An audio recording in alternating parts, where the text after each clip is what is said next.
The rain pattered against the windows of Velvet, the most exclusive nightclub in the city, each droplet racing down the glass like tears I'd shed too many times this month. My reflection stared back at me. Hollow eyes rimmed with carefully applied eyeliner, lips painted crimson, blonde hair falling in loose waves around my shoulders.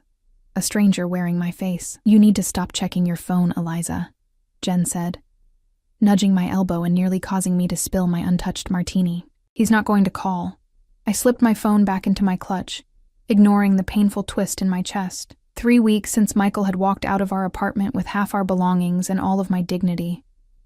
3 weeks of unanswered texts and sleepless nights. "I know," I whispered, more to convince myself than her. "I'm just checking the time." "Well, check this out instead." Jen nodded toward the VIP section. "Those guys have been watching us for the past 15 minutes. I followed her gaze to the elevated area cordoned off with velvet ropes. Through the haze of blue lighting and cigarette smoke, I caught a glimpse of 3 men in tailored suits. 2 were standing, vigilant and expressionless, while one sat with his back against plush leather, a glass of amber liquid cradled in long fingers. Not interested. I turned away, taking a small sip of my drink. "Eliza," Jen groaned. "The whole point of tonight was to get you out of your apartment. Michael was a jerk who cheated on you with his assistant. It's time to make him regret losing you." Make him regret losing me. The words settled into my chest, sparking something small and dangerous. Revenge had never been my style, but neither had getting my heart ripped out by someone I thought I'd marry someday. "Fine," I conceded, downing the rest of my martini in one burning gulp. "One dance, and then we can leave." We made our way to the dance floor, the bass thumping through the soles of my borrowed heels. Jen had insisted I wear her black dress. Too short, too tight, but perfect for someone attempting to forget themselves for a night. The fabric clung to my hips as I swayed to the music, letting it wash over me, pretending I was anywhere else but here. Then I felt it, a prickling sensation at the back of my neck, the uncomfortable awareness of being watched. I turned, scanning the crowd, and locked eyes with the man from the VIP section. Even from a distance, I could tell he was dangerously beautiful, sharp jawline, dark hair pushed back from his forehead, eyes that seemed to glow in the dim light. He didn't smile, didn't nod, just watched me with an intensity that made my skin flush. "Oh my God," Jen whispered, suddenly at my side. "Do you know who that is?" I shook my head, breaking eye contact and turning away. "That's Dante Russo." "As in, the Russo family." "As in, I don't care," I interrupted, suddenly desperate to leave. Something about his stare had left me feeling exposed, like he could see every broken piece I was trying to hide. "I think I'm ready to go home." "Are you insane? He's gorgeous, rich, and clearly interested in you, and clearly dangerous," I added, the words slipping out before I could stop it. I didn't know anything about him or his family, but something in my gut was screaming caution. "Just one drink," Jen pleaded. "One drink and then we'll leave." Before I could protest further, one of the men who had been standing in the VIP section appeared at our side, his presence causing the crowd to part like water. "Mr. Russo would like to invite you to join him," he said, voice low and expressionless. Not a request, a statement. Jen squeezed my arm hard enough to bruise. "We'd love to," she answered for us. I followed numbly as we were escorted up the steps to the VIP section, my heart hammering against my ribs. Up close, Dante Russo was even more intimidating. His suit was clearly bespoke, clinging to broad shoulders and a lean frame. A heavy watch glinted at his wrist, and a signet ring adorned his right hand. But it was his eyes that held me captive. Dark, intelligent, and completely unreadable. "Sit," he said, gesturing to the empty space beside him on the leather couch. I hesitated, but Jen gave me a small push forward. I perched on the edge of the seat, hyper-aware of the small distance between us. He smelled like expensive cologne, and something darker. Whiskey, perhaps, or danger. "What's your name?" His voice was deep, with the faintest hint of an accent I couldn't place. Eliza, I replied, resisting the urge to fidget under his scrutiny. Eliza, he repeated, as if tasting the syllables. Why do you look so sad, Eliza? The directness of his question startled me. I'm not sad. His lips curved into something too knowing to be a smile. Lying doesn't suit you. A waiter appeared with a bottle of champagne I was certain cost more than my monthly rent. I watched as bubbles rose to the surface of the glass placed in front of me, wishing I could disappear as easily. Thank you for the drink, but I was actually just leaving, I said, setting the untouched glass down. Stay. One word, spoken softly but with unmistakable command. I glanced around for Jen, only to find her chatting animatedly with one of Dante's associates several feet away, completely oblivious to my discomfort. I heard what your friend said, Dante continued, leaning slightly closer. About making someone regret losing you. Heat rushed to my cheeks. She was just trying to cheer me up. Was she wrong? I stared at my hands. No. Look at me, Eliza. I did, unable to resist the pull of his voice. Whoever he is, he's a fool, Dante said, his gaze traveling over my face with an intensity that made breathing difficult, and fools rarely recognize what they've lost until it's been taken by someone else. The implication in his words sent a shiver down my spine. This was dangerous. He was dangerous. And yet, I couldn't bring myself to walk away. You don't know anything about me, I whispered. I'd like to. He gestured to one of his men, who immediately approached. Paolo will drive you home tonight, whenever you're ready to leave. That's not necessary. I can call a cab. Dante's expression hardened almost imperceptibly. It wasn't a suggestion. I should have been offended by his presumption, but something in his tone made me think it was as much for my protection as it was a display of control. Still, I wasn't about to be ordered around by a stranger, no matter how intriguing. Thank you for the offer, but I came with my friend, and I'll leave with her. His eyes narrowed slightly, then he nodded once. As you wish. The evening progressed in a blur of champagne and stilted conversation. Jen was delighted by our sudden elevation to VIP status, while I remained on edge, constantly aware of Dante's presence beside me. He didn't speak much, but I felt his eyes following me whenever I shifted or reached for my drink. By midnight, the champagne had dulled my anxiety enough that I excused myself to use the restroom. The quiet of the hallway was a relief after the pounding music of the main floor. I leaned against the wall for a moment, closing my eyes and trying to make sense of the strange evening. Well, well. Look who's moved up in the world. My eyes snapped open at the familiar voice. Michael stood a few feet away, his expression a mixture of surprise and something darker. Beside him was a slender brunette, the assistant he'd left me for. Her arm wrapped possessively around his waist. Michael, I breathed, hating how my voice still caught on his name. What are you doing here? Same as you, apparently. His gaze swept over my dress, lingering on the hemline. Though I didn't realize you'd be jumping into bed with Dante Russo so quickly. The accusation stung more than it should have. You don't get to judge who I spend time with anymore. Do you even know who he is? Michael stepped closer, lowering his voice.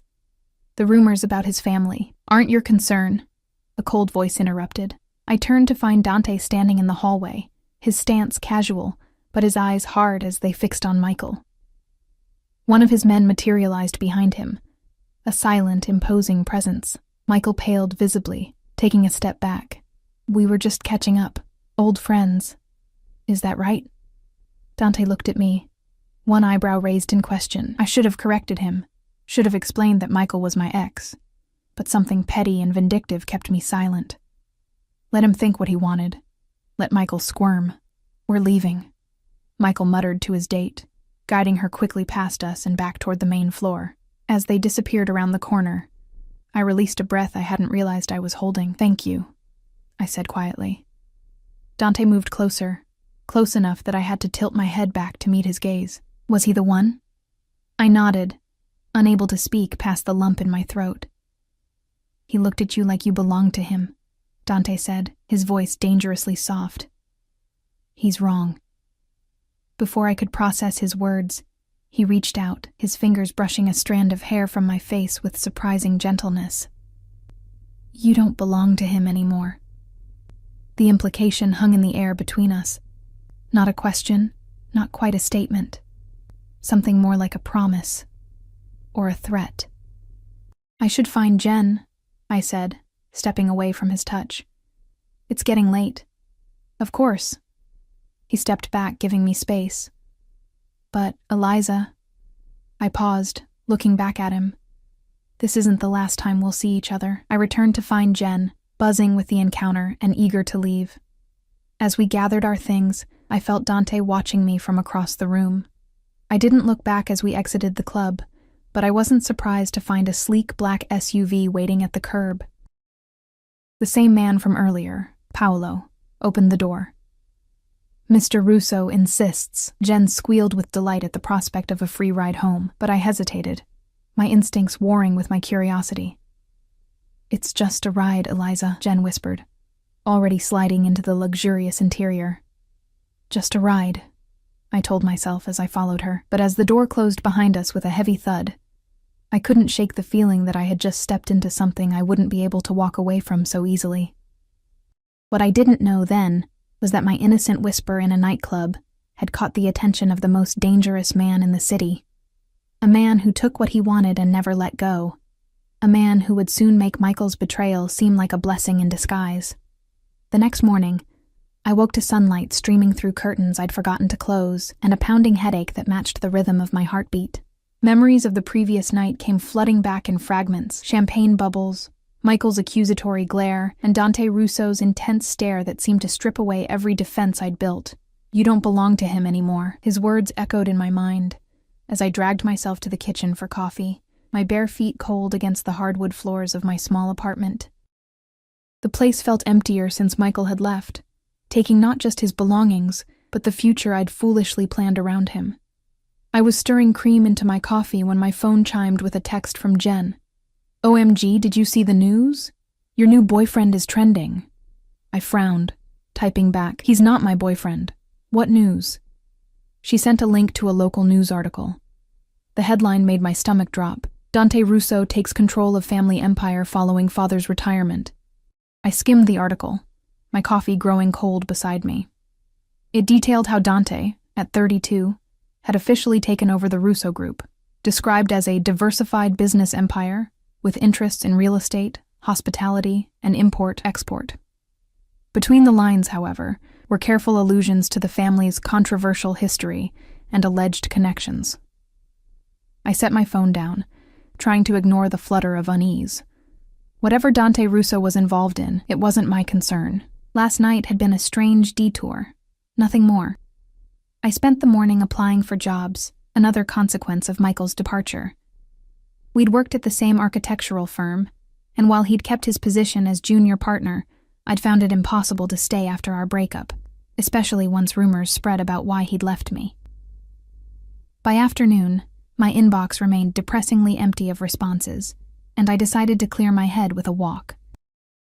October had painted the city in rich golds and reds, the air crisp with the promise of winter. I pulled on a cream sweater and headed to the small coffee shop 3 blocks from my apartment. I was standing in line, mentally calculating how much of my dwindling savings I could justify spending on an overpriced latte when the hairs on the back of my neck stood up. That same feeling from the club, of being watched. Slowly, I turned, scanning the cafe. My heart stuttered when I spotted him. Not Dante, but the man called Paolo, sitting at a corner table with a newspaper and an untouched espresso. Our eyes met, and he gave a slight nod of acknowledgement before returning to his paper. Was it coincidence? It had to be. The cafe was popular, and my neighborhood wasn't exactly exclusive. But as I carried my coffee to a table by the window, the rational part of my brain insisted this was more than chance. I pulled out my phone and texted Jen. "I think I'm being followed." Her response was immediate. "What? By who?" "One of Dante's men is at my coffee shop. Could be coincidence?" "Girl, men like that don't do coincidence. He's had you followed. That's either creepy AF or the hottest thing I've ever heard." I glanced at Paolo, who continued to pretend to read his paper. Definitely leaning toward creepy. Or protective. Think about it. You met a rich, powerful guy, and now he's making sure you're safe. It's like a movie. I locked my phone without responding. Jen had always lived with her head in the clouds, romanticizing everything. In reality, being followed wasn't romantic. It was unsettling, regardless of how my traitorous heart had skipped when I'd seen Paolo. Finishing my coffee quickly, I gathered my things and left, deliberately not looking in Paolo's direction. Outside, the afternoon had turned gray, clouds gathering ominously overhead. I quickened my pace, suddenly eager to be home. I was fishing for my keys at the entrance to my apartment building when a sleek black Bentley pulled up to the curb. My breath caught as the rear door opened, and Dante Russo stepped out, as immaculate in daylight as he had been in the dim lighting of the club. His dark suit was impeccable, his hair slightly tousled by the wind. Behind him, another suited man stood vigilant beside the car. "Eliza," he said, my name sounding like something precious in his accent. "I hope I'm not intruding." I clutched my keys tighter. "How do you know where I live? Paolo drove you home last night. And he just happened to be at my coffee shop today." A ghost of a smile touched Dante's lips. "I asked him to keep an eye on you. That's—" I searched for the right word, anger and confusion battling within me. "Inappropriate. You don't even know me." "I'd like to." He stepped closer, and I caught the scent of his cologne, sandalwood, and something distinctly masculine. "Have dinner with me tonight." It wasn't a question, but it wasn't quite a command either. Something in between that left room for refusal, though his confident stance suggested he didn't expect one. "Why me?" I asked, genuinely puzzled. There must be dozens of women who would jump at the chance to have dinner with Dante Russo. "Hundreds," he corrected, without a trace of arrogance. "But none of them looked at me the way you did last night." "And how was that?" "Like you weren't impressed." His eyes, dark and intense, held mine. "Like you saw past the name and the money to something you weren't sure you wanted to see." The accuracy of his assessment was unnerving. I had seen something dangerous in him, something that should have sent me running in the opposite direction. Yet here I was, still standing before him, still caught in his gravitational pull. "I can't," I said finally. "I'm not in a good place right now." "Because of him? The man from the club?" I nodded, hating how easily tears threatened at the mere mention of Michael. "It's still fresh." Dante stepped closer, close enough that I had to tilt my head back to maintain eye contact. "Let me help you forget him." My breath hitched. "I don't think that's a good idea." "Perhaps not," he conceded. "But I'm rarely interested in good ideas, Eliza. I'm interested in you." A raindrop fell on my cheek, followed quickly by another. Within seconds, the skies opened up, rain falling in earnest around us. Dante didn't seem to notice or care as water darkened his suit and plastered his hair to his forehead. "Just dinner," he said, raindrops clinging to his eyelashes. "One night." Something in his voice, in the intensity of his gaze, made refusal impossible, or perhaps it was the loneliness that had been my constant companion since Michael left. The quiet apartment that no longer felt like home. "Okay," I whispered, the word nearly lost in the sound of falling rain. "Just dinner." His smile transformed his face, softening the hard edges and making him look younger, almost boyish. "I'll pick you up at 8. Before I could respond, he reached out, his thumb brushing my cheek where a raindrop had fallen, or perhaps a tear. The touch was brief but electric, sending a shiver down my spine that had nothing to do with the cold rain. Then he was gone, sliding back into the Bentley, which pulled away smoothly from the curb. I stood in the rain for a moment longer, keys clutched in my trembling hand, wondering what I had just agreed to. By 8 o'clock, I had changed my outfit 4 times, finally settling on a simple black dress that Michael had always said was too conservative. My hair fell in loose waves around my shoulders, and I'd applied minimal makeup, trying not to look like I was trying too hard. The buzzer rang precisely at 8. When I opened the door, Dante stood in the hallway, holding a single red rose. Up close, in the harsh fluorescent lighting of my building, I could see details I'd missed before. A small scar above his right eyebrow. The way his eyes weren't just dark, but flecked with gold. The slight shadow of stubble along his jaw. "You look beautiful," he said, offering me the rose. I accepted it, our fingers brushing briefly. "Thank you. You look the same." He laughed, the sound rich and unexpected. "I'll take that as a compliment." Outside, the rain had stopped, leaving the streets glistening under streetlights. The same Bentley waited at the curb, Paolo holding the door open with an expressionless face. "Where are we going?" I asked as we settled into the leather seats. "Somewhere private," Dante replied, his eyes never leaving my face. "I want to hear your story without interruptions." The restaurant, when we arrived, wasn't a restaurant at all, but a beautifully restored townhouse in the city's most exclusive district. A uniformed staff member greeted Dante by name, escorting us through a marble foyer and into a private dining room where a table had been set for two. Crystal glasses caught the light from a chandelier overhead, and fresh flowers perfumed the air. "Do you own this place?" I asked as he pulled out my chair. "My family does." He took the seat across from me. "We keep it for special occasions." The implication that dinner with me constituted a special occasion wasn't lost on me. "You hardly know me," I said quietly. "I could be anyone, but you're not anyone, are you, Eliza?" His gaze was penetrating. "You're the woman who caught my attention in a room full of people trying to be noticed." A server appeared with a bottle of wine, pouring 2 glasses before disappearing silently. Dante lifted his glass.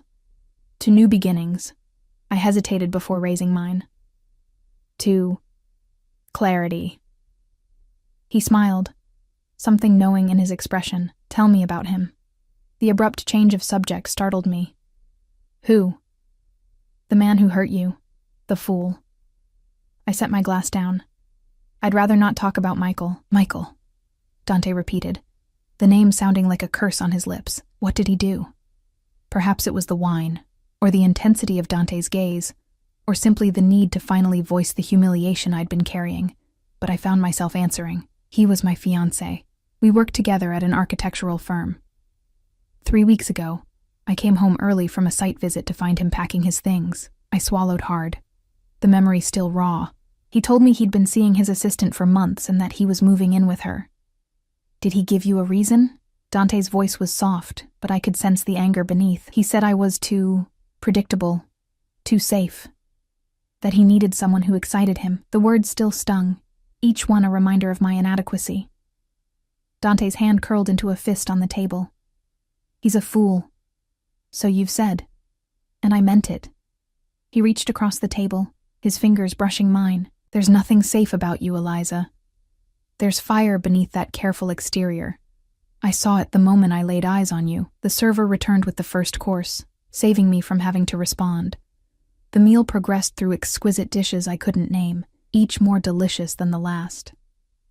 Dante directed the conversation away from Michael, asking instead about my work, my dreams, my childhood in a small town 3 hours from the city. I found myself relaxing as the evening wore on, drawn in by Dante's undivided attention and surprising wit. He spoke about his own childhood, the weight of family expectations, summers in Italy with his grandfather, the books that had shaped his worldview. He was educated, articulate, charming in a way that seemed at odds with the dangerous aura that surrounded him. Not once did he mention his family's business, or the retirement that had made headlines. When I carefully steered the conversation in that direction, he deflected with practiced ease. By dessert, a decadent chocolate creation that melted on my tongue, I had almost forgotten the circumstances that had brought us together, almost forgotten the way Paolo had followed me that afternoon, or the rumors about the Russo family that I'd skimmed in the news. "You're smiling," Dante observed, watching me over the rim of his glass. "It suits you." I set my fork down. I didn't expect to enjoy myself tonight. Because of who I am. The directness of the question caught me off guard. "Because of who I am," I corrected. "I'm not ready for whatever this is." "And what do you think this is?" His eyes never left mine, searching for something I wasn't sure I wanted him to find. "I don't know," I admitted. "But it feels complicated." "Life is complicated, Eliza. It's what makes it worth living." He leaned forward, his voice dropping to a near whisper. "I want to see you again." The intensity in his gaze made my heart race. "Dante, A discreet knock interrupted us. Paolo entered, bending to whisper something in Dante's ear. The transformation was immediate. Dante's expression hardened, the warmth in his eyes replaced by something cold and calculating. He nodded once, and Paolo retreated. I apologize, Dante said, his voice clipped. There's a matter I need to attend to. He stood, adjusting his cuffs with practiced precision. Paolo will see you home safely. Is everything okay? I asked, rising as well. Nothing for you to worry about. He moved around the table, closing the distance between us. Before I could react, he took my hand, raising it to his lips in a gesture that felt both old-fashioned and intimate. Thank you for tonight, Eliza. Then he was gone, leaving me with the lingering warmth of his lips on my skin and a growing sense that I had glimpsed only the surface of Dante Russo. Paolo drove me home in silence, the Bentley gliding through streets that seemed suddenly unfamiliar. At my door, he handed me a small velvet box. From Mr. Russo, he said, his voice betraying no emotion. Inside was a delicate silver bracelet, a small charm in the shape of a key dangling from it. There was no note, no explanation. As I closed my apartment door behind me, the emptiness seemed more pronounced than ever. I slipped the bracelet onto my wrist, the metal cool against my skin, and wondered what door that key was meant to unlock, and whether I was brave enough to find out.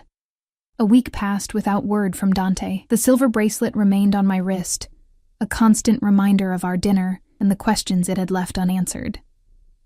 I checked my phone more often than I cared to admit, caught between relief and disappointment each time the screen remained dark. Maybe he's just busy, Jen suggested over coffee at my apartment. Taking over a family empire has to involve some paperwork, right? I gave her a wry smile. Or maybe dinner was enough to satisfy his curiosity. She reached across the table, touching the bracelet. Men don't give jewelry to women they're done with. I pulled my hand away, uncomfortable with the weight her words carried. It was just a bracelet, Jen, not a diamond ring. A Bulgari bracelet, she corrected, having insisted on researching the design the moment I'd shown it to her. Worth more than my car, I sighed, rising to rinse my mug in the sink. It doesn't matter. It was one dinner, and now it's over. But even as I said the words, I knew they weren't entirely true. Something had shifted that night, awakening a part of me I'd thought died with Michael's betrayal. A part that craved connection, that wasn't afraid to want. That afternoon, I had an interview at a small design firm across town. I wore a navy blue blazer over a cream blouse, my hair pulled back in a neat ponytail. Professional, capable, everything I needed to be to restart my career. The silver bracelet was hidden beneath my sleeve, a secret talisman I couldn't bring myself to remove. The interview went well, the principal architect impressed with my portfolio and experience. As we shook hands, I felt a flutter of hope, the first tangible sign that my life was moving forward again. Emerging from the building, I blinked in the bright autumn sunlight, a smile tugging at my lips. The sidewalks were busy with late afternoon commuters, the air crisp with the promise of approaching winter. I decided to walk a few blocks before catching the subway, savoring the rare feeling of optimism. I was waiting at a crosswalk when a sleek black SUV pulled up beside me. The window rolled down smoothly, revealing Paolo's expressionless face. "Miss Parker," he said with a slight nod. "Mr. Russo would like to see you." My pulse quickened. Now? If it's convenient. Nothing about Paolo's tone suggested that inconvenience was an option, but I appreciated the pretense of choice. "I have plans," I lied, immediately wondering why I felt the need to create distance. Paolo's expression didn't change. "Mr. Russo thought you might say that. He asked me to give you this." He handed me a small envelope. Inside was a business card with an address handwritten on the back, along with a single line in elegant script, "Please." Just one word, but it carried the weight of something I couldn't quite name. Reluctance warred with curiosity, pride with a deeper, more insistent longing. "I'll meet him there," I said finally, tucking the card into my purse. "I need to go home first." Paolo nodded, seemingly unsurprised. "The car will be waiting whenever you're ready." At my apartment, I changed quickly, discarding my interview outfit for a simple black dress and low heels. I let my hair down, applied a touch of makeup, and stared at my reflection in the bathroom mirror. "What are you doing?" I whispered to myself, recognizing the dangerous territory I was entering. Dante Russo was not Michael. He was something far more complex, far more treacherous, yet I found myself back on the street, sliding into the waiting SUV, guided by something stronger than caution. The address led to a sprawling estate on the outskirts of the city, hidden behind high stone walls, and an imposing iron gate that swung open as we approached. The driveway curved through manicured gardens before revealing a mansion that looked like it belonged in another century, all stone and ivy, and leaded glass windows reflecting the setting sun.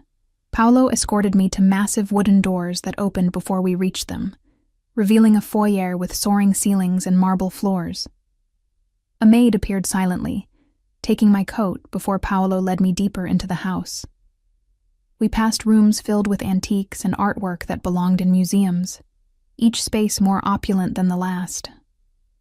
Finally, we reached a set of double doors, which Paolo opened without knocking. The library beyond was vast. 2 stories of bookshelves interrupted only by tall windows that looked out over the gardens.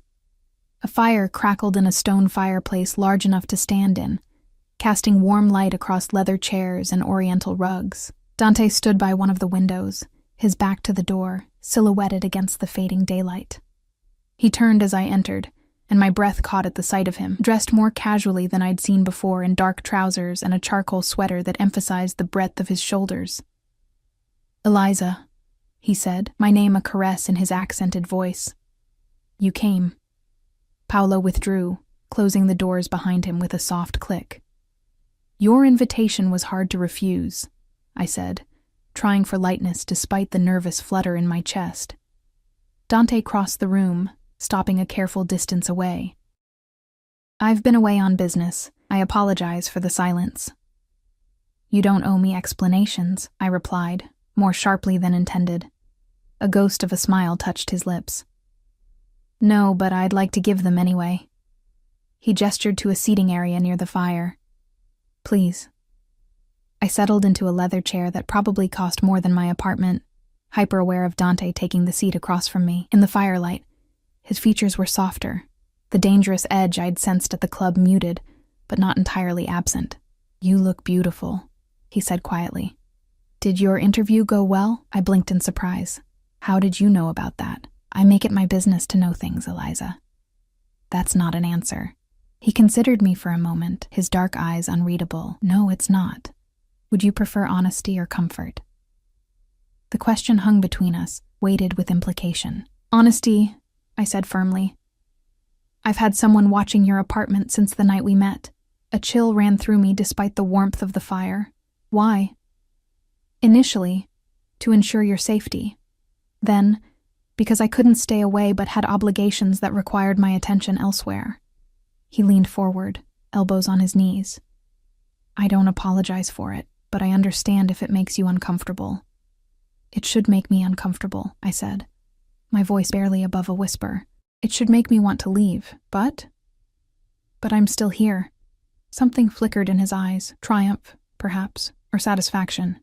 "Yes, you are." A maid entered with a tray of wine and hors d'oeuvres, setting it on the table between us before departing silently. Dante poured 2 glasses, handing one to me, our fingers brushing in a touch that sent electricity up my arm. "You're wearing the bracelet," he observed, his gaze lingering on my wrist. I touched the silver chain with my free hand. I wasn't sure what it meant.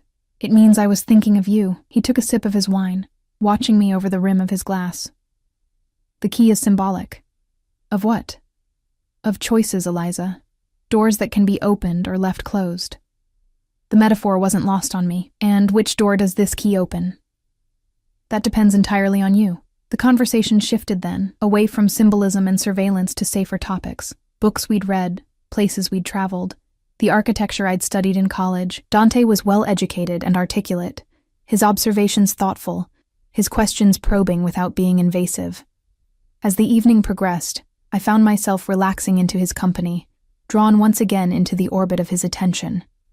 When he spoke about his passion for preserving historical buildings, his face animated with genuine enthusiasm, it was easy to forget the rumors about his family, the headlines about business interests that spoke of darker enterprises. After dinner in a dining room that could have hosted royalty, he suggested a walk through the gardens. The night air was cool, stars visible above where the city lights didn't reach. Lanterns illuminated stone pathways that wound through sculptured hedges and dormant flower beds. "This place is incredible," I said, my breath visible in the chill air. "How long has it been in your family?" "3 generations," Dante replied, walking close beside me. "My grandfather built it when he came to this country. A statement of ambition, I think." "And what's your ambition, Dante?" He stopped, turning to face me. In the dim light, his expression was serious, almost solemn. "Legacy, security, building something that lasts. Is that why you took over the family business?" His jaw tightened almost imperceptibly. "My father is unwell." The transition was necessary. I thought of the news article, the carefully worded statements about retirement. "I'm sorry. Is it serious?" "Serious enough." His tone discouraged further questions on that front. "But not why I asked you here tonight." "Why did you ask me here?" Instead of answering, he reached out, his fingers tracing the line of my jaw with feather-light precision. "You fascinate me, Eliza Parker. Your strength, your vulnerability. The way you look at me like you're trying to solve a puzzle." My heart raced at his touch. "And what if I don't like the solution I find?" "Then you walk away." His hand dropped to his side. "I told you, the key is symbolic. The choice is yours." But was it really? Standing in his garden, surrounded by his wealth and power, I felt the illusion of choice more keenly than actual freedom. And yet, I couldn't deny the pull between us, the invisible thread that had drawn me to his door despite every rational objection. "I should go," I said softly, suddenly overwhelmed by the intensity of his gaze, the weight of unspoken possibilities. He nodded, not arguing. "Paolo will drive you home." As we turned back toward the house, a figure emerged from the shadows. Another suited man, moving with urgent purpose. He whispered something in Dante's ear, too low for me to hear. The transformation was immediate and chilling. Dante's expression hardened, his posture straightening, power radiating from him in almost palpable waves. He gave a curt nod, and the man disappeared as quickly as he'd appeared. "I'm afraid something requires my attention," Dante said, his voice clipped, all warmth gone. "Paolo will see you out." Before I could respond, he took my hand, pressing a kiss to my knuckles that seemed at odds with the coldness that had overtaken him. "I'll call you tomorrow." Then he was striding away, leaving me alone in the garden with questions multiplying in my mind. The ride home was silent, Paolo as inscrutable as ever. I watched the city lights blur past the window, wondering what urgent business had called Dante away, and whether I truly wanted to know. True to his word, Dante called the next day. His voice through the phone was warm again, no trace of the steel I'd glimpsed in the garden. "Have dinner with me tonight," he said without preamble. "I can't," I replied, though part of me wanted to say yes. "I have plans with Jen. Tomorrow, then." I hesitated, caution warring with desire. "Dante, I'm not sure this is a good idea." "Because of Michael?" There was an edge to his voice at the name. "Because of who you are," I said honestly. "What your family does." A long pause. "And what do you think my family does, Eliza?" I closed my eyes, phone pressed to my ear. The news articles call it import, export, and hospitality, but there are implications, rumors. "And you believe these rumors?" "I don't know what to believe. That's the problem." Another pause, longer this time. "Have lunch with me tomorrow. In public, somewhere you feel comfortable. Ask me anything you want, and I'll answer honestly." The offer was tempting, more than tempting. "Okay," I agreed finally, "but I choose the place." I suggested a small cafe near my apartment, deliberately picking somewhere far removed from Dante's world of luxury and power. To my surprise, he agreed without hesitation. When I arrived the next day, wearing jeans and a simple sweater, I half expected to find the cafe transformed, reserved for private use, staff replaced with his own people. Instead, it was business as usual. Students with laptops, mothers with strollers, the regular barista who knew my usual order. Dante was already there, seated at a corner table, looking somehow both out of place and perfectly at ease. He'd dressed down for the occasion, dark jeans and a cashmere sweater under a leather jacket, but still attracted curious glances from other patrons. No Paolo in sight. I noted as I approached, though I suspected security lurked nearby. Dante stood as I reached the table, that old-world courtesy I was beginning to expect from him. "Thank you for coming," he said, pulling out my chair. "Thank you for agreeing to meet here," I replied, settling across from him. "It feels more equal." A smile touched his lips. "Is that important to you? Equality? In relationships? Yes." "Is that what we have, Eliza? A relationship?" I felt heat rise to my cheeks. "I don't know what we have." "Neither do I," he admitted, surprising me with his candor. "But I'd like to find out." The server approached, and I ordered my usual tea while Dante requested an espresso. When we were alone again, I took a deep breath. "You said I could ask you anything," he nodded, his dark eyes steady on mine. I did. "What exactly does your family do, Dante?" "The truth." He didn't answer immediately, seeming to weigh his words carefully. "My grandfather came to this country with nothing. He built an empire through whatever means necessary in a time when legitimate opportunities were limited for immigrants like him. And now? Now we have legitimate businesses, real estate, restaurants, nightclubs, import, export. But yes, there are other interests as well. My father was old school, believed in certain traditions." His expression darkened. "I'm making changes." "What kind of changes?" "Moving away from the more problematic aspects of our operations, legitimizing everything." His gaze was intense, unwavering. "It's not an easy transition. There are those who resist change, who prefer my father's way of doing things." I swallowed hard. "Is that what you were handling last night? And at dinner last week?" A muscle ticked in his jaw. "Yes." "Does it involve violence?" "Sometimes," he admitted, his voice low. "Not by my choice, but sometimes it's unavoidable. I should have been repulsed, should have stood up and walked away. Instead, I found myself asking, 'Are you in danger?'" Something softened in his expression. "Are you concerned for me, Eliza? Just answer the question. There's always danger in my world, but I have good people around me." He reached across the table, his fingers brushing mine. "What I don't have is someone who sees me as more than my name, my family. Someone who asks questions instead of making assumptions." His touch was warm, electric. "Is that what you want from me? To see you?" "I want everything from you," he said simply. "But I'll start with that." The raw honesty in his voice left me breathless. This was dangerous territory, far more dangerous than I'd imagined when I'd whispered about making Michael regret losing me in a nightclub. "I have one more question," I said, my voice barely audible above the cafe's ambient noise. "Anything. Why me? Out of all the women you could have, why choose someone broken by an ordinary betrayal? Someone with no connections to your world?" Dante's fingers curled around mine, his grip gentle but firm. "Because when I looked at you that night, standing in a dress that didn't belong to you, trying to convince yourself you were having fun, I recognized something." His thumb traced circles on my palm. "Pain, yes, but more than that. Resilience. Strength. Fire waiting to be rekindled." He leaned closer, his voice dropping to a near whisper. "And because when Michael walked up to you in that hallway, I wanted to tear him apart with my bare hands for putting that look in your eyes.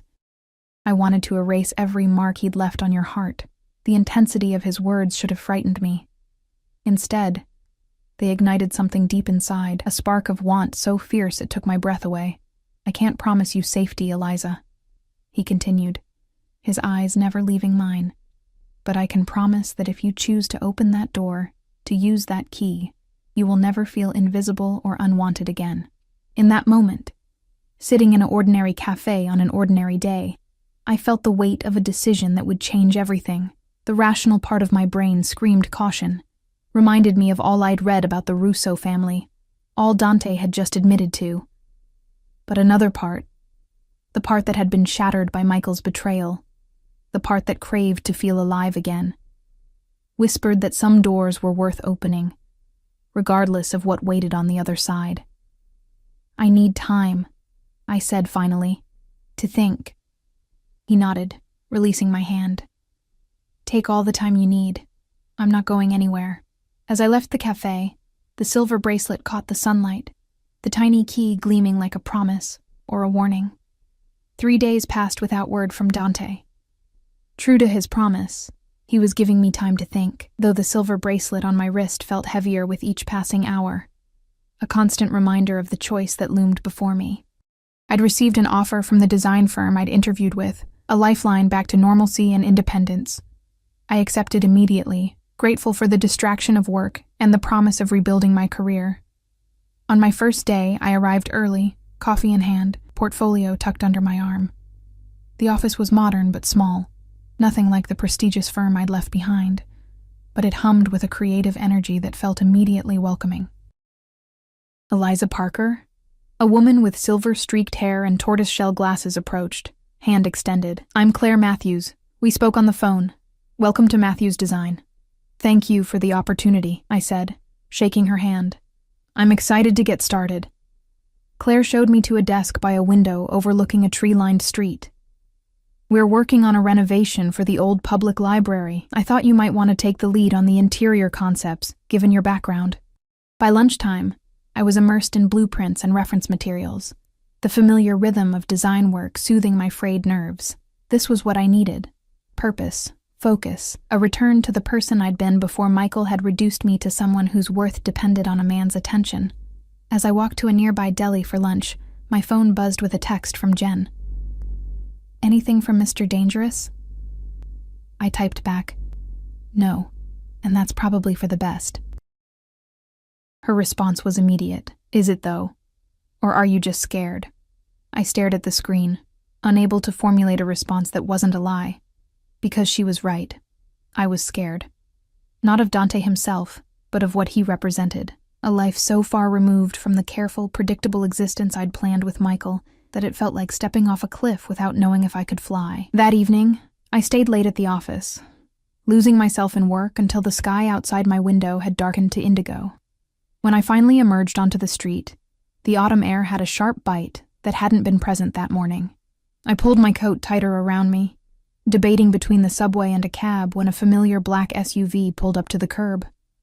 My heart stuttered as the rear window lowered to reveal Dante's face, shadowed in the dim interior. "How was your first day?"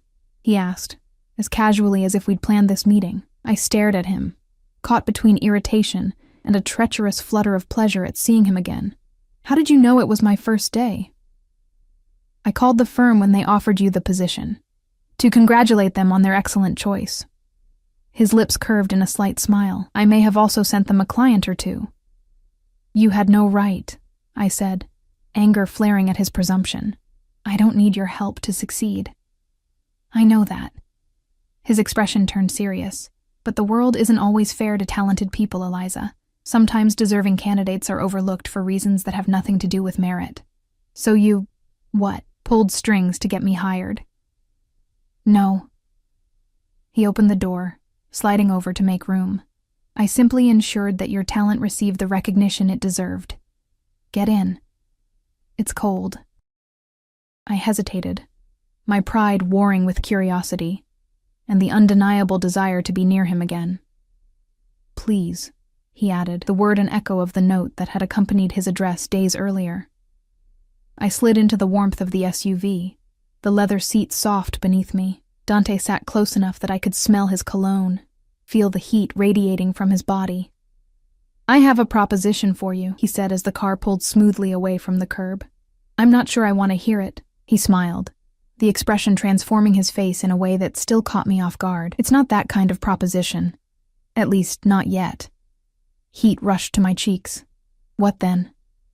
"My family owns a building downtown, one of the original factories from the industrial era. It's been sitting empty for years, but the architecture is remarkable. I'd like to restore it, turn it into something useful, apartments perhaps, or a mixed-use space." His eyes held mine. "I'd like you to design it." I blinked in surprise. "Me? But I just started at Matthews." "This would be a separate project, independent consulting. Claire has already agreed to the arrangement."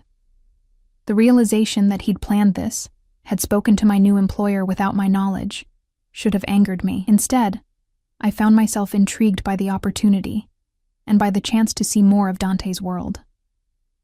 "Why me?" I asked, echoing the question I'd posed in the cafe. Because you're talented. Because I want to see what you can create when given free rein. His voice dropped lower. And because I want a reason to see you that doesn't involve explaining my family's history over coffee. The honesty of his answer disarmed me. I'd need to see the building first. Of course. He glanced at his watch. We could go now, if you'd like. Now? It's almost 8 o'clock. Is there somewhere else you need to be? There wasn't, and we both knew it. Fine, I conceded. Show me this building.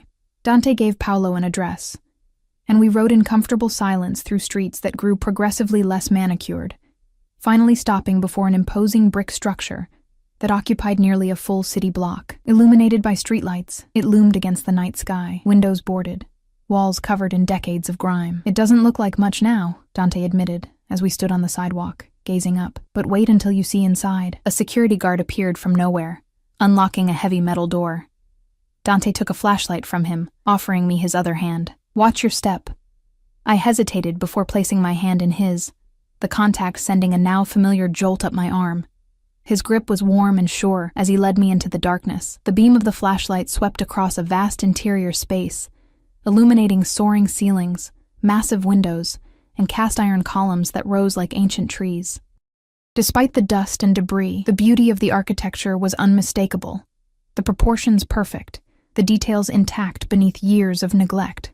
This is incredible, I breathed, my voice echoing in the emptiness. I knew you'd see it, Dante said, satisfaction evident in his tone.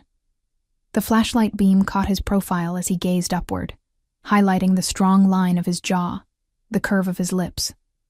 It's been in my family for generations, but no one knew what to do with it. Until now. I moved further into the space, mind already racing with possibilities. Until you, he corrected, following close behind. We explored each floor, Dante telling me what he knew of the building's history as we climbed worn staircases and peered into rooms that had once housed machinery. His knowledge was impressive, his passion for preservation evident in the way he pointed out original details worth saving. On the top floor, massive windows looked out over the city skyline, lights twinkling like stars fallen to earth. The view alone is worth the restoration, I said, mesmerized by the panorama before us. I thought you might say that.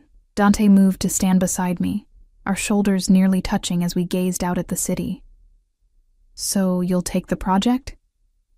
I turned to face him, suddenly aware of how alone we were, how far from the world of ordinary concerns.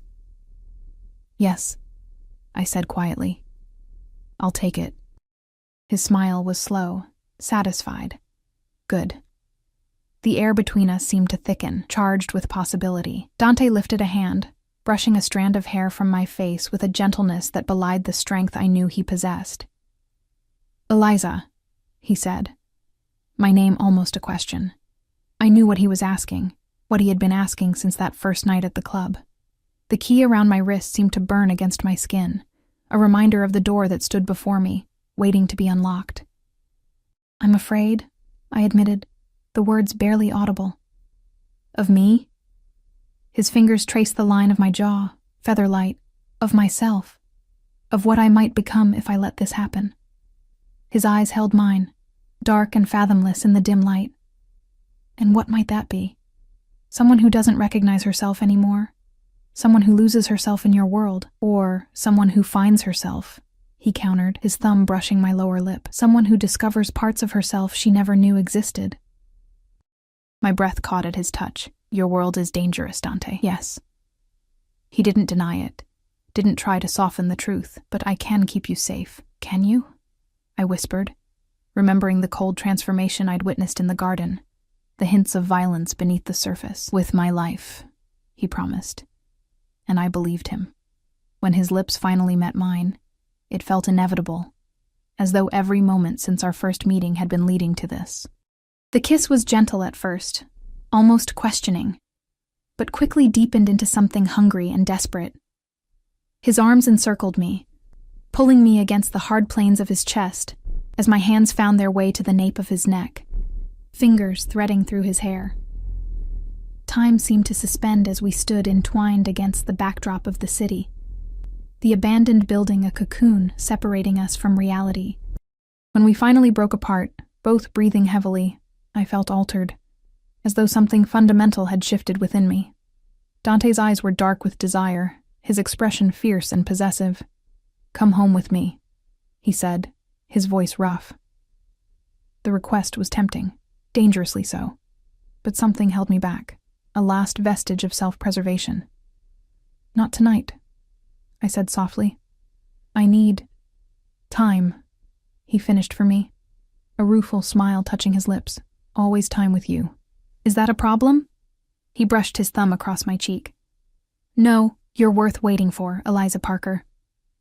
The drive back to my apartment was charged with unspoken desires, the space between us on the leather seat both too wide and not wide enough. When the SUV pulled up to my building, Dante walked me to the door, his hand resting lightly at the small of my back. "I'll call you tomorrow about the project," he said, restraint evident in the careful distance he maintained. "Okay." I fumbled for my keys, suddenly shy under his intense gaze. "Eliza." He waited until I looked up at him. "Thank you." "For what?" "For seeing me. Not just Dante Russo, but me." The sincerity in his voice touched something deep inside me. Before I could overthink it, I rose on tiptoe, pressing a quick kiss to his lips before retreating into my building. That night, I dreamed of empty buildings filled with light, of keys and doors, and the feeling of falling with no fear of hitting the ground. The next morning brought a delivery, a sleek tablet with blueprints of the factory building already loaded, along with historical photographs and structural reports. The accompanying note was simple: to build something new, D. I spent the weekend immersed in research, sketching preliminary concepts between shifts at Matthew's design. By Monday, my apartment was covered in drawings and material samples, my mind buzzing with possibilities. Dante called each evening, our conversations ranging from technical details of the project to personal histories we'd never shared with anyone else. He told me about growing up in the shadow of his father's reputation, about summers in Italy, with a grandfather who taught him to value tradition while embracing change. I shared stories of my small-town childhood, my parents' divorce, the scholarship that had brought me to the city, and the dreams that had kept me there. With each call, each shared confidence, the space between our worlds narrowed, though I knew it would never disappear entirely. A week after our kiss in the abandoned factory, Dante invited me to dinner at his estate. To discuss the project, he said.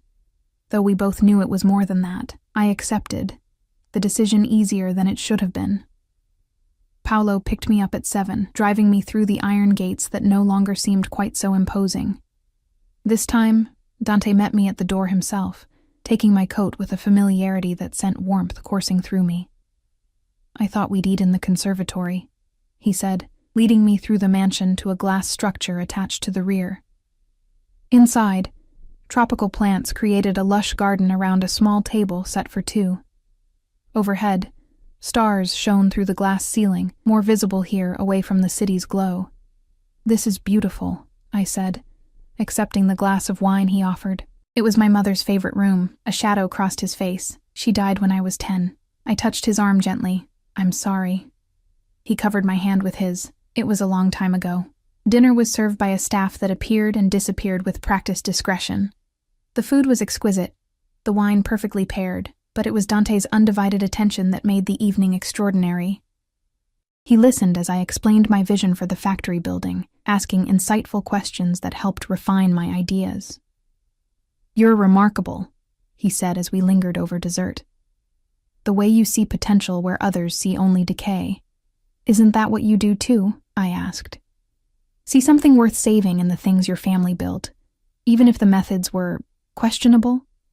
A slow smile spread across his face. "Perhaps we're not so different after all." "Perhaps not," I agreed, the realization both surprising and comforting. After dinner, he gave me a proper tour of the estate, the art collection his grandfather had started, the library where generations of Russos had studied, the music room with its grand piano that Dante admitted he played, though not as well as I should, given the lessons I endured. We ended in a sitting room off the main bedroom, a more intimate space than the formal rooms downstairs. A fire crackled in the hearth, casting golden light across rich furnishings. "Would you like a drink?" Dante asked, moving to a bar cart in the corner. "No," I said softly. "I don't want anything to blur tonight." He set down the crystal decanter he'd picked up, turning to face me. The firelight caught the angles of his face, his eyes dark and intent. "What do you want, Eliza?"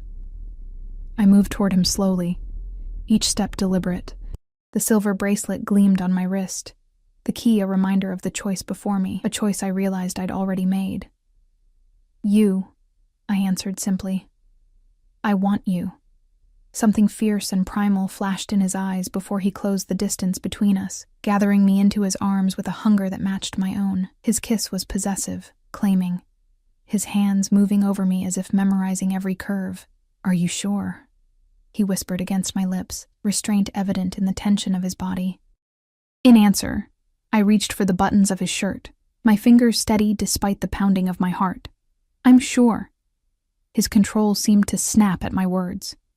He lifted me effortlessly, carrying me through to the bedroom beyond, where he laid me on a bed draped in silk the color of midnight. What followed was a revelation. Dante's body hard and perfect above mine, his hands alternately gentle and demanding as they explored every inch of me. He whispered my name like a prayer, like something precious, as we moved together in the darkness. Afterward, lying in his arms with my head on his chest, I traced the lines of a scar that ran across his ribs, evidence of the danger that was never far from his world. "How did you get this?" I asked, my finger following the silvery mark. "A disagreement with a business associate," he said, his hand stroking my hair, "before I took over from my father." I propped myself up on one elbow, studying his face in the dim light. "Are there many more like it?" "A few." His expression was guarded. "Does that bother you?" "Yes," I admitted, "but not for the reason you think. I don't like the thought of you in danger." His features softened, something vulnerable passing across his face. "No one has worried about me in a very long time, Eliza. Well, someone should." I pressed a kiss to the scar, then to his lips. "Someone does." He pulled me closer, his arms tightening around me as if he feared I might disappear. "Stay," he murmured against my hair. "Stay with me tonight." I nodded, settling back against his chest, listening to the steady beat of his heart beneath my ear. For the first time since Michael's betrayal, perhaps for the first time ever, I felt completely seen, completely wanted. Not for who I might become or what I might offer, but for exactly who I was. As sleep claimed me, I knew with certainty that the door was open now. The key turned in the lock. Whatever waited on the other side, danger, passion, a world I could barely imagine, I would face it with my eyes open, my choice made. What I didn't know was how soon that choice would be tested, or how high the stakes would become. Morning sunlight streamed through windows I didn't recognize, warming my skin as I blinked away sleep. For a moment, disorientation gripped me. The silk sheets, the vast bedroom, the unfamiliar weight of an arm draped possessively across my waist. Then memory rushed back, and with it a flush of heat that had nothing to do with the sun. I turned carefully, not wanting to wake Dante, and found myself facing his sleeping form. In repose, he looked younger, the hard edges of vigilance softened by slumber. Dark lashes fanned against his cheeks, his hair tousled from my fingers, his lips slightly parted. A bruise darkened one shoulder. My doing, I realized with a mix of embarrassment and pride. As if sensing my scrutiny, his eyes opened, instantly alert despite the early hour. He watched me for a moment, something almost like wonder in his gaze. "You stayed," he said, voice rough with sleep. I did. I reached out, tracing the line of his jaw with my fingertip. "Good morning." His answering smile was slow, intimate. He caught my hand, pressing a kiss to my palm that sent a shiver down my spine. The best morning. What followed was a leisurely rediscovery of each other's bodies, unhurried in the golden light of dawn. Afterward, wrapped in his silk robe, I stood on the balcony outside his bedroom, watching mist rise from the gardens below while Dante ordered breakfast. "You're thinking too hard," he said, joining me with a cup of coffee that he placed in my hands. "I can see it in your face," I accepted the coffee gratefully, the porcelain warm against my palms. Just processing. Regrets? His tone was casual, but I caught the tension beneath the question. No, I said honestly, meeting his gaze. Just wondering what happens now. He leaned against the balustrade, watching me over the rim of his own cup. What would you like to happen? The question was deceptively simple. What did I want?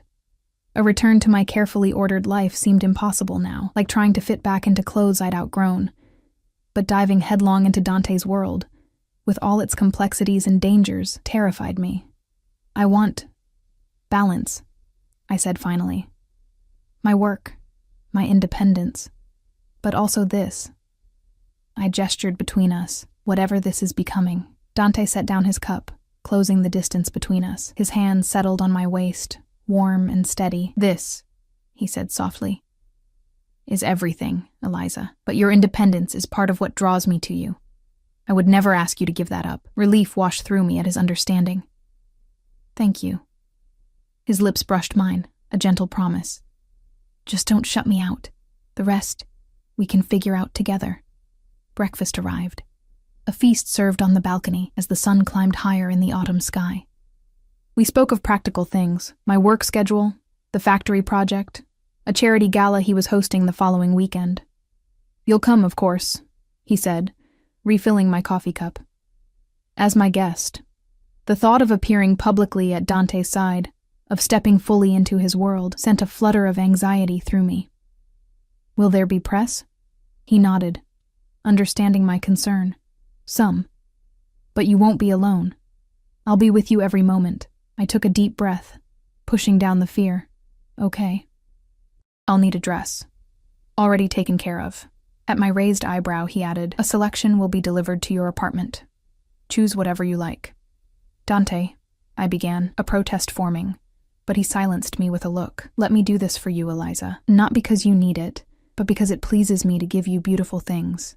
Put that way, it was difficult to argue. Fine, but I'm paying for the alterations. He laughed, the sound rich and genuine. A compromise. I'm learning. Paolo drove me home later that morning, my body pleasantly sore, my mind oddly at peace despite the magnitude of the step I'd taken. At my apartment door, he handed me a small box, another gift from Dante. Inside was a delicate gold chain with a small, perfect key that matched the silver one on my bracelet. The note simply read, for safekeeping, D. The symbolism wasn't lost on me. I fastened the necklace around my throat, the key settling in the hollow between my collarbones like it belonged there. The week that followed developed a rhythm. Days spent at Matthew's design, evenings divided between work on the factory project and time with Dante. Sometimes he came to my apartment, seeming oddly at home in my modest space. Other nights, Paolo drove me to the estate, where we'd dine and talk and make love with an intensity that left me breathless. Dante was careful to keep certain aspects of his business separate from our time together, but occasionally I glimpsed the other side of his life. Hushed phone calls in Italian, men in suits arriving for tense meetings, the ever-present security that surrounded him. He never lied about the nature of his world, but neither did he burden me with details I might be safer not knowing. For my part, I was careful to maintain my independence, refusing his offer of a car and driver, insisting on paying my own bills despite his protests. You can buy me dinner, I told him firmly, but you don't get to buy me. Rather than being offended, he seemed to respect my boundaries, even as he systematically dismantled other defenses I'd built around my heart. The night of the gala arrived with a flutter of nerves I couldn't quite suppress. As promised, a selection of evening gowns had been delivered to my apartment, each more exquisite than the last. I chose a deep emerald silk that fell like water against my skin, simple but elegant, with a neckline that showcased the key necklace that I hadn't removed since Dante gave it to me. When he arrived to escort me, his appreciation was evident in the heat of his gaze. You're breathtaking, he said, circling me slowly, his eyes missing nothing. You clean up pretty well yourself, I replied, taking in his perfectly tailored tuxedo with appreciation. His smile was slow, intimate. The most beautiful woman in the room, wearing my key around her neck. Every man there will envy me tonight. Is that why you invited me? As a trophy? I kept my tone light, teasing, though the question held a kernel of genuine concern. Dante's expression turned serious. No, Eliza. I invited you because even in a room full of people, I'm lonely without you now.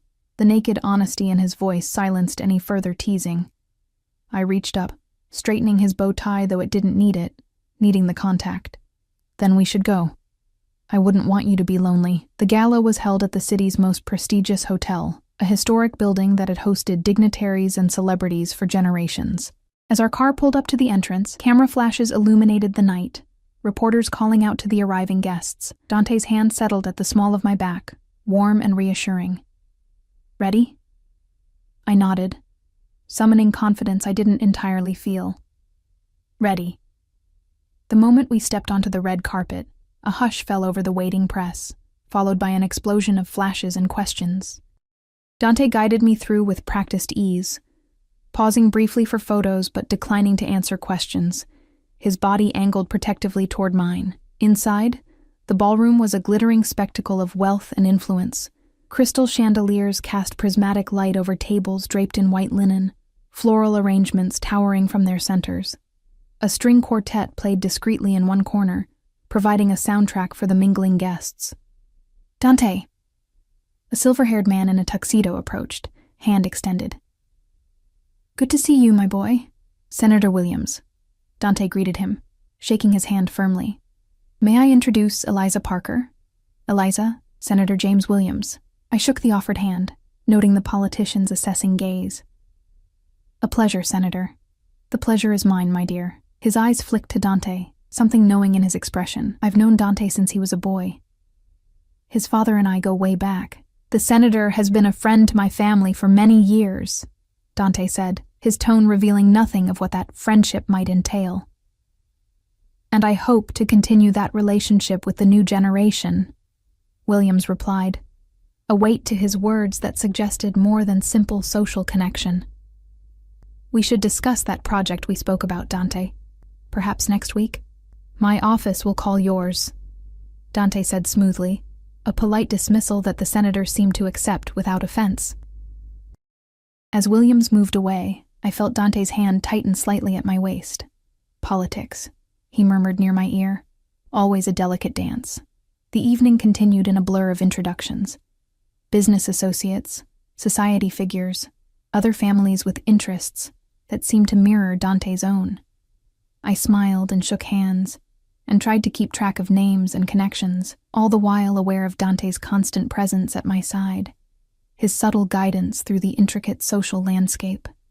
What struck me most was the respect he commanded, not fear, as I might have expected, but genuine deference. Even those who clearly viewed him as a rival approached with caution and courtesy. You've surprised them, Dante said, as we took a moment alone near one of the massive floral arrangements. How so? They expected someone different at my side, someone more decorative. I raised an eyebrow. And I'm not decorative enough? His laugh was low, intimate.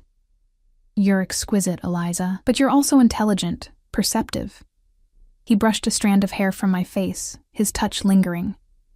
You notice things. That makes them nervous. Before I could respond, a commotion near the entrance caught our attention. Dante's posture changed instantly, tension radiating from him as his gaze fixed on the new arrivals. What is it? I asked, following his line of sight to a group of men in tuxedos, one older, white-haired, and distinguished, flanked by younger men who bore a familial resemblance. The Castellis, Dante said, his voice tight. They shouldn't be here. I recognized the name from news articles about rival business interests, though the specifics had been carefully vague. Are they competitors? Among other things. His jaw tightened as the elder Castelli spotted us and began making his way through the crowd. Stay close to me. Paolo and another security man appeared as if summoned, positioning themselves discreetly nearby as the Castellis approached. Dante Russo, the older man said, his accent heavier than Dante's, his smile not reaching his cold eyes.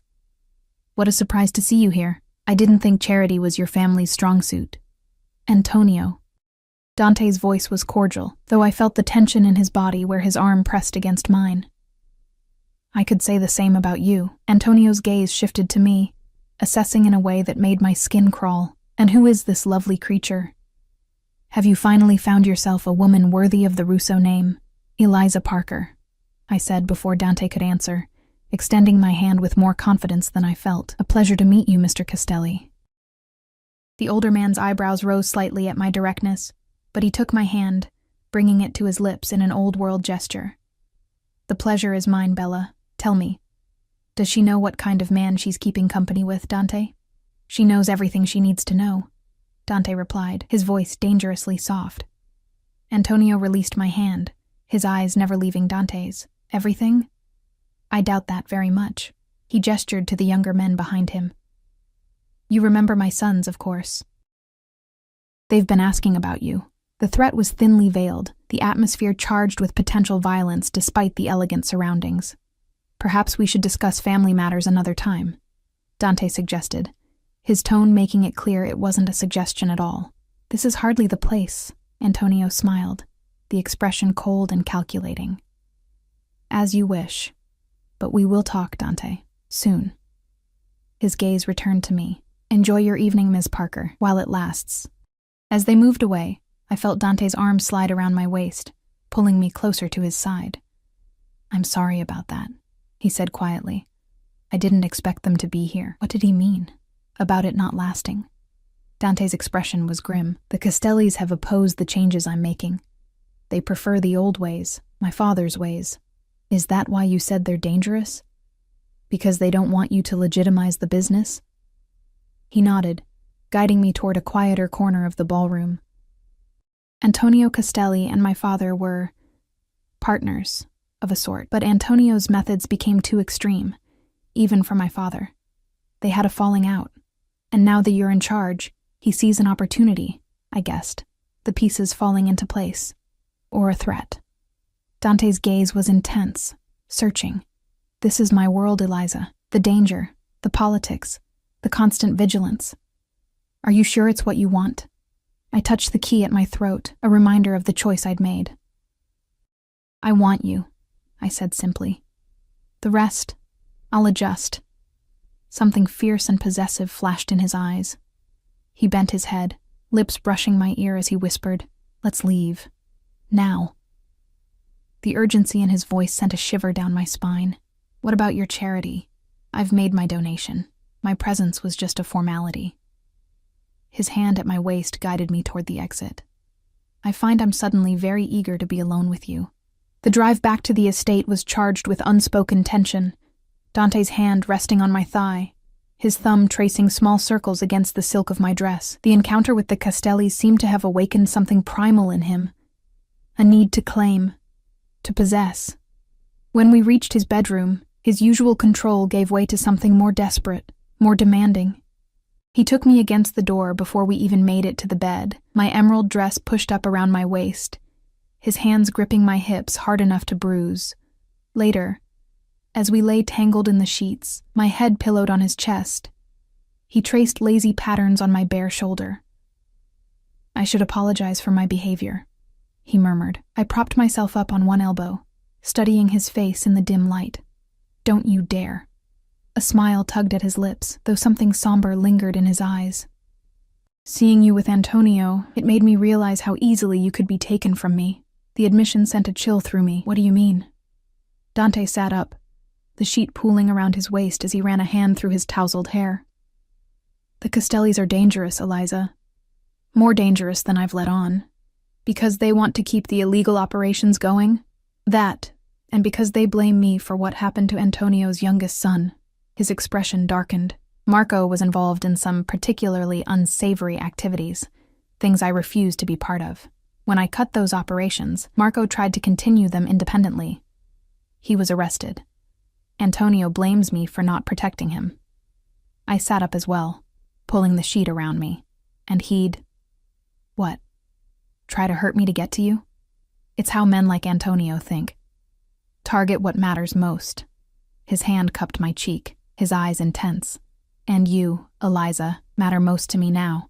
The declaration should have frightened me. Instead, it filled me with a warmth that spread through my chest, displacing the fear. What do we do? I've increased security. Paolo will be with you whenever I can't be. His thumb traced my lower lip, and I think, perhaps it's time you moved in here with me. The suggestion took me by surprise. Dante, we've only been seeing each other for a few weeks. I know it's fast, he acknowledged, but it's also practical. I can keep you safe here. I have my job, my apartment. Keep them both, he interrupted. Work as you always have. The apartment can be your office for the factory project. But come home to me at night, Eliza. Let me know you're safe. Home. The word resonated in a way I hadn't expected. Despite the grandeur of the estate, despite the world of difference between Dante's life and the one I'd planned with Michael, the idea of making a home with him felt surprisingly right. Okay, I said softly. I'll move in. But, I added, pressing a finger to his chest, I'm still paying my own rent. The apartment stays in my name. Relief washed over his features, followed by a smile that transformed his face, always negotiating Ms. Parker. Get used to it, Mr. Russo. I leaned in, pressing my lips to his in a seal of our agreement. The next week was a whirlwind of practical arrangements. I moved essential belongings to the estate while maintaining my apartment as planned. Dante installed a state-of-the-art security system in both places, and insisted on driving me to and from work himself whenever possible. If my colleagues at Matthews Design noticed the black SUV that dropped me off each morning, or the security man who occasionally accompanied me to site visits, they were too professional to comment. Claire merely raised an eyebrow when I explained my new living situation, her only remark a dry, "Well, that escalated quickly." The factory project progressed rapidly, my vision for the space taking shape in detailed renderings and material samples. Dante gave me complete creative freedom, his only stipulation that we preserve as much of the original architecture as possible, a condition I would have insisted on anyway. Life developed a new rhythm, different from anything I'd imagined but satisfying in ways I hadn't anticipated.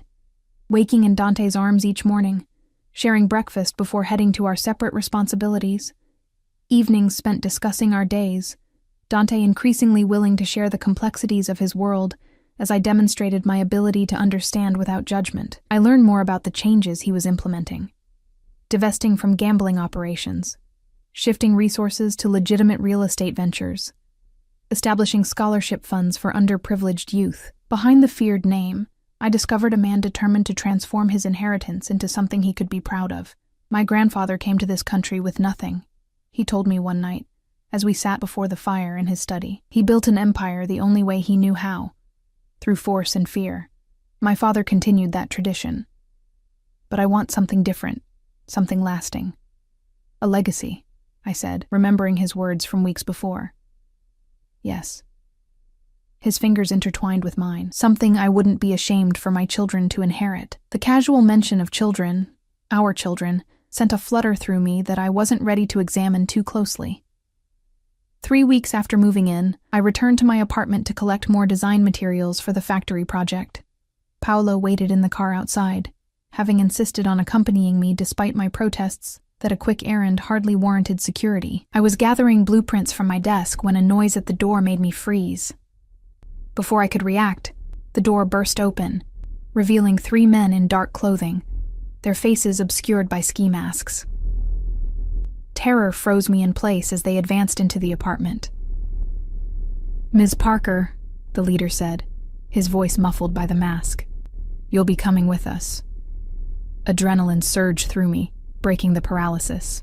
I lunged for my phone on the desk, but one of the men was faster, knocking it from my hand while another grabbed me from behind, a gloved hand clamping over my mouth. "Mr. Castelli would like a word," the leader continued, producing a syringe that glinted in the afternoon light. "Don't worry, this won't hurt much." The mention of Castelli confirmed my worst fears. I struggled against my captor's grip, my scream muffled by his hand as the leader approached with the syringe. A sudden crash from the hallway diverted their attention. The door flew open again, this time revealing Paolo, gun drawn and expression deadly.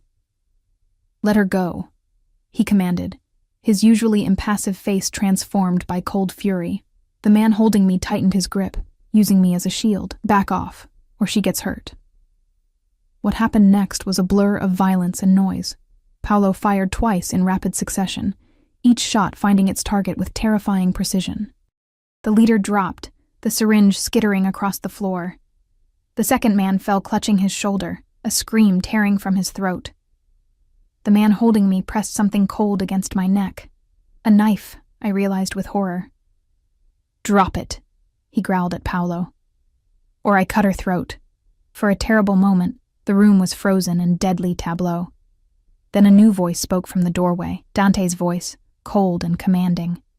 "If you harm her," he said, stepping into view with a calmness that was more frightening than rage, "there will be nowhere on this earth you can hide. No hole deep enough, no distance far enough. I will find you, and what happens next will make death seem like mercy." The threat, delivered with such certainty, seemed to penetrate the mask of bravado.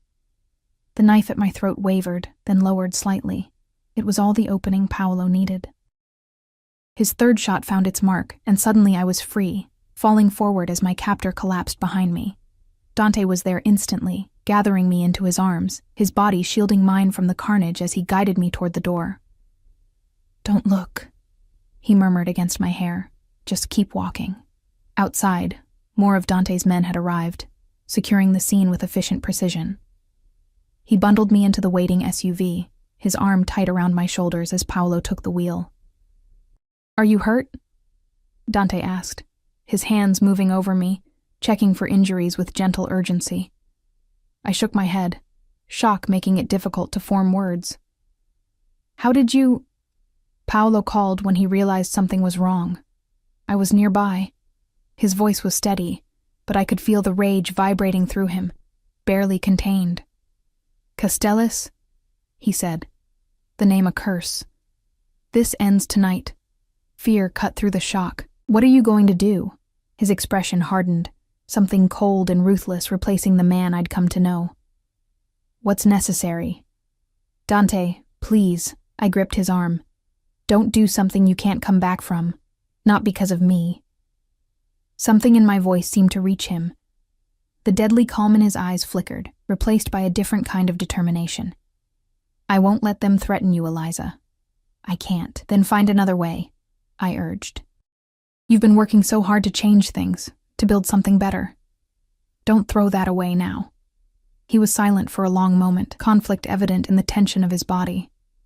Finally, he nodded once. "Another way, then." That night, after a doctor had examined me and found nothing worse than bruises and shock, Dante made a series of phone calls, to the police commissioner, to Senator Williams, to other names I didn't recognize. By morning, news had broken of a major organized crime bust, with Antonio Castelli and his sons arrested on charges ranging from racketeering to attempted kidnapping. "How?" I asked Dante as we watched the news coverage from the safety of his study. "Evidence I've been gathering for months," he explained, his arms secure around my shoulders. "Financial records, witness statements, recorded conversations. I was waiting for the right moment to turn it over to authorities I trust." "And this was the right moment?" His eyes met mine, fierce and unwavering. "They threatened you." There was no choice after that. I leaned into his embrace, the events of the previous day still raw, but beginning to recede. "What happens now? With your business? With the changes you wanted to make?" "We continue," he said simply. "With the Castellis gone, the last major opposition to legitimate operations is removed. It won't be easy, but the path is clearer now." "And us?" I asked quietly, the question that had been hovering since the moment of danger. Dante turned to face me fully, taking my hands in his. "When I saw that knife at your throat," he said, his voice rough with emotion, "I realized something I think I've known since the night we met. I can't imagine my life without you in it, Eliza." He reached into his pocket, withdrawing a small velvet box. "This isn't because of what happened yesterday," he said as he opened it, revealing a diamond ring that caught the morning light. "I've had this for weeks, waiting for the right moment." My breath caught as he knelt before me, still holding my hands. "Eliza Parker, you walked into my life and saw the man behind the name, behind the reputation. You challenged me, believed in me. made me want to be worthy of you. His dark eyes held mine, vulnerable in a way I'd rarely seen. Will you marry me? Tears blurred my vision as I looked down at him. This powerful, complex man who had upended my carefully planned life and given me something far more precious in return. The irony wasn't lost on me. I'd gone to that club wanting to make Michael regret losing me, never imagining I'd find someone who made Michael's betrayal seem like a blessing in disguise. Yes, I whispered. Then more strongly, yes, I'll marry you. Joy transformed Dante's face as he slid the ring onto my finger, then pulled me into his arms. His kiss a promise of the future we would build together, a future that would blend my world of creation and his world of power into something entirely new. Later that evening, as we stood on the balcony watching the sun set over the estate that would now truly become our home, Dante's arms wrapped around me from behind, his cheek resting against my hair. Are you sure, Eliza? He asked softly. My world will never be entirely safe, entirely normal. I turned in his embrace, meeting his gaze steadily. I don't want normal, I told him, the truth of it resonating deep within me. I want you, all of you, exactly as you are. His smile was slow, tender in a way few people would ever see. And I want all of you, your strength, your vision, your unwavering heart. As his lips met mine, the silver bracelet and gold necklace caught the fading light. 2 keys, 2 doors that had led us to each other. Michael had been wrong about so many things, but most of all in thinking I was too predictable, too safe. With Dante, I had discovered depths of courage and passion I never knew I possessed. I had whispered, "Make him regret losing me," in a desperate attempt to reclaim my worth. Instead, I had found a man who never made me question it in the first place. A man who saw me, valued me, and would move heaven and earth to keep me safe at his side. The door was open now, the path before us uncharted but filled with possibility. Whatever challenges came, whatever shadows lingered from the past, we would face them together. The architect and the reformed crime boss, building a future neither of us could have imagined alone. And somewhere across the city, I knew with absolute certainty that Michael was indeed regretting his choice, though I no longer cared. I had found something far more precious than revenge. I had found home.